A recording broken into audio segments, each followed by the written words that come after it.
In Chapter 10, we're going to be talking about magnetic fields. So it's our first venture into magnetic fields, and the first thing I want to talk about is just a quick comparison between electrostatics and magnetostatics. So whereas electrostatics refers to the study of stationary charges,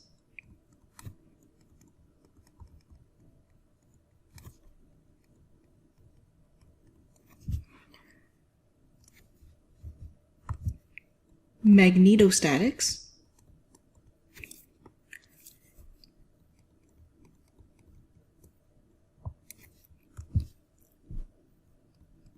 has steady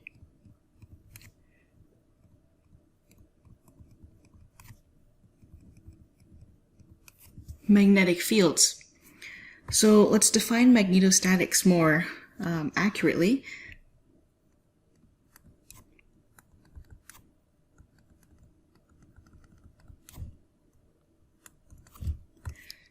Magnetostatics is the study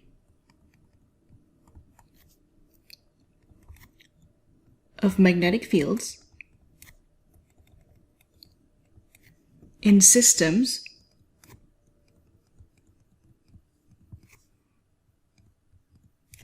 where electric charges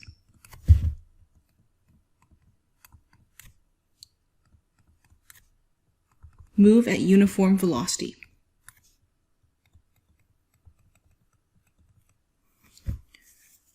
Okay, so when we take a look at electric charges that move at uniform velocity, it means that it doesn't change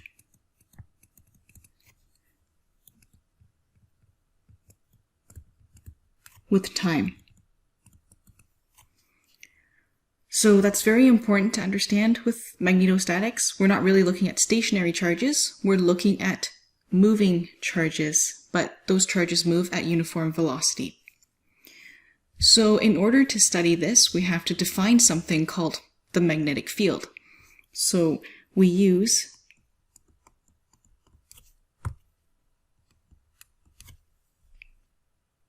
the symbol B, or the letter B, to represent the magnetic flux density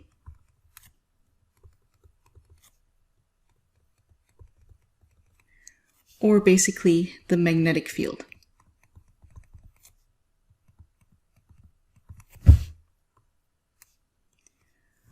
So the magnetic flux density is also called the magnetic field. It's also called the magnetic induction. So all three terms are kind of interchangeable. The most important thing is that its units are the same. So you have units of Webers per meter squared.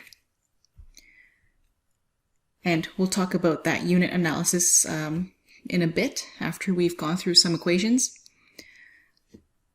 So we now have a magnetic field B. We kind of want to see what happens if we place a charge Q in a region where there's both an electric and a magnetic field. So we're going to do a little bit of analysis. Let's suppose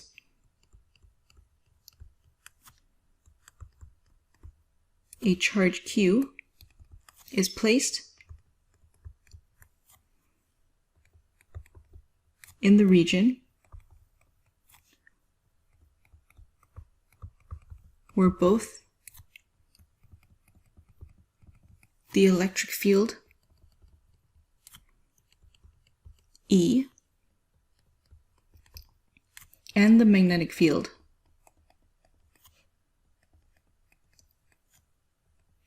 B exist.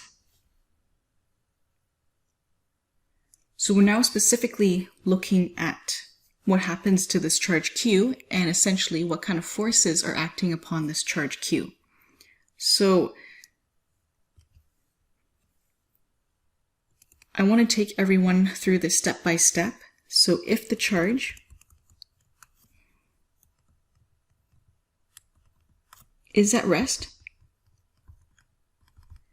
then obviously it's not moving, and that means that only an electric force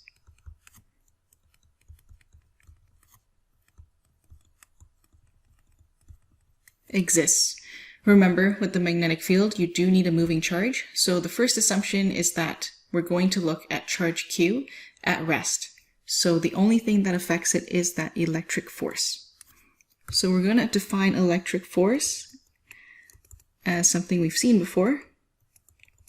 So F is equal to QE. And we're just going to highlight this and call it the electric force.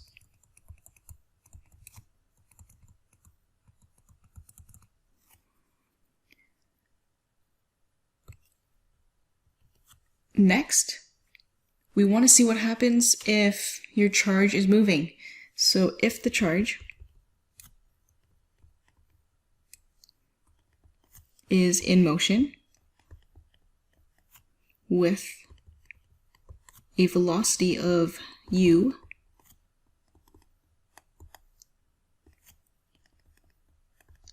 it will experience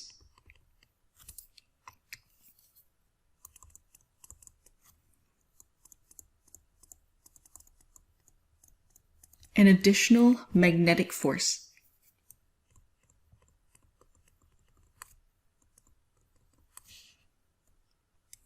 And this magnetic force, will give it a name of Fm.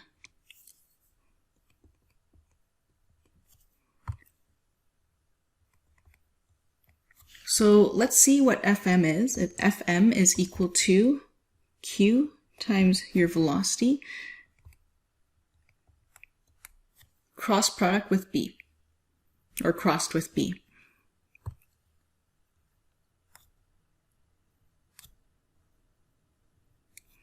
So that is called the magnetic force.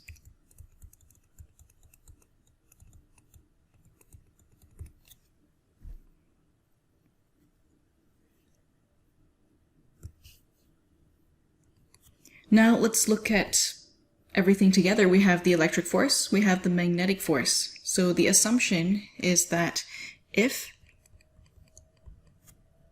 your test charge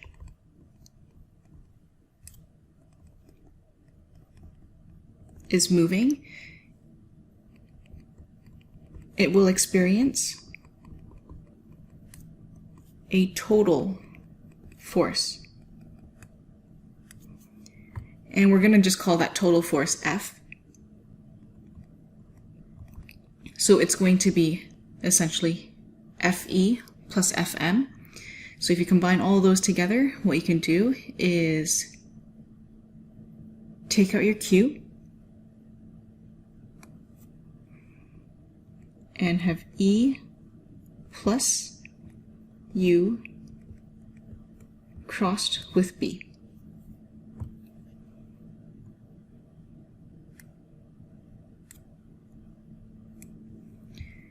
And this equation is popularly known as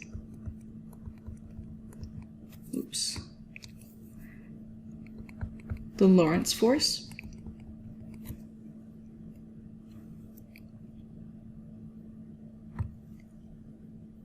So these three equations have to do with forces. They are very important to know and understand. The next thing I want to do is just go through a unit analysis.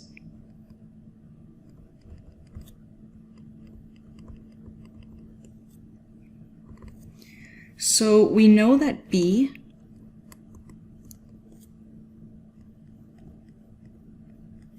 which is the magnetic field, it's usually measured in Teslas.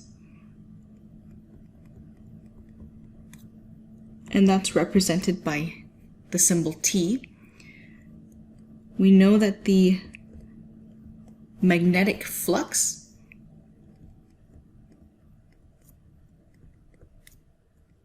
is measured in Webers.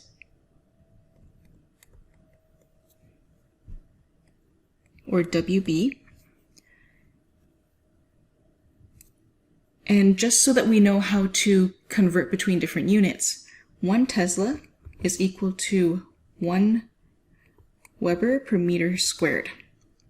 And that is also equal to Newton seconds over Coulomb times meter.